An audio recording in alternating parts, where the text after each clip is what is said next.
I got myself in this video looking way too comfy. Hey, baby, you want to come chill on my bean bag? No, but I want to talk today about something that a lot of people understand the first part of, but not the second part of. And that is gluttony, one of the 7 deadly sins. We understand the easy version of gluttony. The easy version of gluttony is overeating, right? Overindulging yourself. But there's another part of gluttony that one of my favorite authors, C.S. Lewis, talks about. And he talks about the gluttony of expecting perfection. And that is one of the things that I think we deal with on the feminine side more than the masculine side. On the masculine side, we have a desire to have all these things, 100 different cars, a giant mansion, blah, blah, blah, blah, blah. But on the feminine side, a lot of women, they want the perfect man, the perfect experience, the most beautiful this, the most beautiful that, right? And we often don't deal with that part of gluttony. C.S. Lewis said that gluttony is not just over consuming, it's about expecting the absolute, I want everything to a T my way, is also gluttony. Have you ever worked? I remember when I used to work as a server when I lived in Atlanta, and I worked at this like really fancy hotel where people used to have meetings all the time, and they expected service to be like top notch, right? So I would go, and I got so many stories from this, but I remember going, I would serve tables, and one time I had served this businessman and his wife, and they were all dressed up. She was wearing suits. They'd be on like a business trip for months and months at a time, and she was come to this restaurant and spend the highest top shelf, drinks, the wine, the full bottles, just extravagant, right? And she wanted everything just right. One time, we had ran out of garnish for her pizza. She ordered like this, like a personal pizza thing, and we ran out of the. Dang, I even forgot what it was called. It was like a green. It was. It doesn't even add that much flavor. It was like, like when you put the red pepper on, but it was a different type of garnish, and it was green.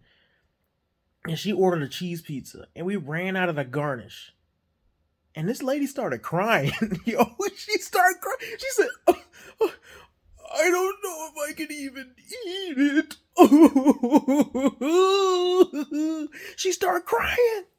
Her husband, like, I was standing there astounded because I was a server. I was like, okay, man, well, we don't have this, but we do have that. But just take it away from me. Just take the whole pizza back. So her husband got up, and while I'm walking away, I took the pizza, and he said, "Oh, maybe if we could just make this right." And he like gave me some money on the side and said, just get her some of this and some of that and this. And I thought to myself, I didn't even want that money because I was like, yo, this lady is spoiled.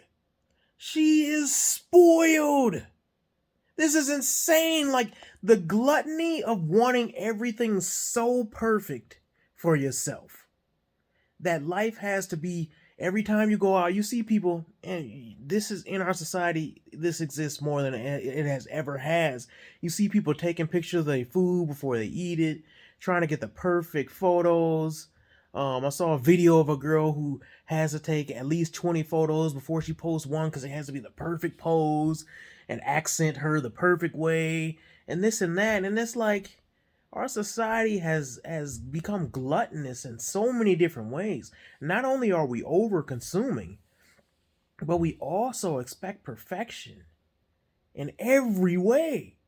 Don't be one of those gluttonous people. Those people are horrible to be around. As a server, I went to other tables where it will be like, when you go to these tables, the type of people you serving, people call them Karens or whatever, and you have a whole table full of Karens, and you knew it was going to be a bad day because they want everything to the T. If they tea is too hot, if they tea is just too cold, If I want cheese on this side, and then on this side I want just lettuce. I want the lettuce diced and not sliced. I want it to be circular ice cubes in my drink. This ice cube is not as circular as it should be. You know what I'm talking about. No one wants to serve because the juice is not worth the squeeze, because you get a tip and you be like, I work way too hard for that measly little tip. These people expect too much. They want things perfect. It's as if it's their last meal on earth. Nobody want to serve people like that. Don't be that type of person if you're a Christian. Matter of fact, one of the most offensive things about being a server is seeing people pray for before their meal and then be absolute scumbags when it comes to treating their servers right. I used to automatically think that person can't be a Christian. He can't be, because look how he treating me. I've been utterly nice and trying to please this person's needs, and then they had the nerve to pray before they eat, but yet they treat me like absolute trash. Someone would even have seminars at our hotels where they would have Christian get-togethers, and you would be like, this table is full of Christians saying praise God and praying before they eat, and they treating their servers like trash. And I used to automatically think, that person can't be a Christian, treating people like that. Imagine how un-Christians thought when they saw that, because I'm absolutely a Christian. I absolutely believe in Jesus Christ. But imagine what an unsaved person, a person that doesn't know anything about Jesus Christ. We have people who worked at a restaurant all the way from Bangladesh. We have people who worked in our restaurant all the way from parts of Africa, Jamaica. It was an international, if you know anything about Atlanta, it was an international place where people came from everywhere. And the horrible testimony that some of these people had, I'm like, yo, this is not becoming of Christianity to have that type of greed and that type of gluttony. So I'll say that. I say all that to say it's not a Christian attribute to be gluttonous and to have everything perfect. Try to put that away from you so that you could be a good example to people. You never know who's watching.